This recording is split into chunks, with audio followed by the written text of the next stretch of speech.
Well, for more than a century, Collins Aerospace has been part of Connecticut's manufacturing backbone, from propellers that carried Lindbergh and Earhart across the skies to systems that make today's jets and even spacecraft possible. So it's fair to say the company has left a lasting mark on aviation innovation. Fox 61's Sarah Sanchez takes us inside Collins Windsor Locks campus to see how it's still shaping our future.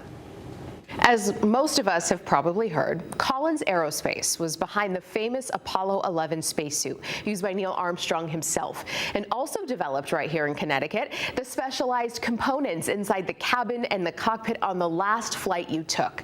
Because Connecticut has long been home to great innovators, Collins has really flourished to become the major Connecticut employer and manufacturer it is today. Collins' roots run deep. Over 100 years here in Connecticut. It has a complex origin story, but their propellers have powered aviation legends.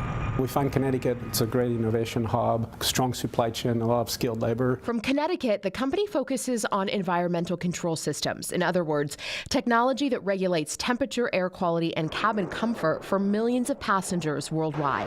You as a passenger, when you get on the cabin, the humidity of the cabin, the air quality of the cabin, the temperature in the cabin, we make all those systems here. And Windsor Locks has become a hub of aerospace innovation. We make engine component systems, propellers. One of our engineer who designed the spacesuit also trained Neil Armstrong on how to use it, because you can see some of those controllers here. They have to be able to adjust all their oxygen levels, etc. And with 4,000 employees in Connecticut, Collins is one of the state's largest private employers, and its partnerships with local universities help fuel a steady pipeline of talent. We support a lot of aerospace activities, so the Connecticut Science Center, the New England Air Museum, making sure that we continue to promote aviation in the state.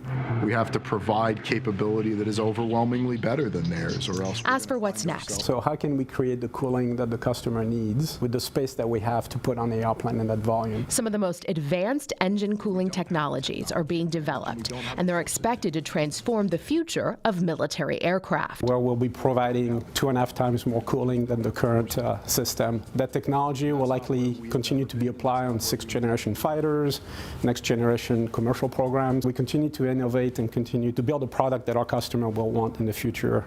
And they say demand for both military and commercial aircraft is at an all-time high. With decades-long development cycles, they're already working on the technologies that will propel the next generation of aircraft into the future. For your Fox 61 Business Report, I'm Sarah Sanchez.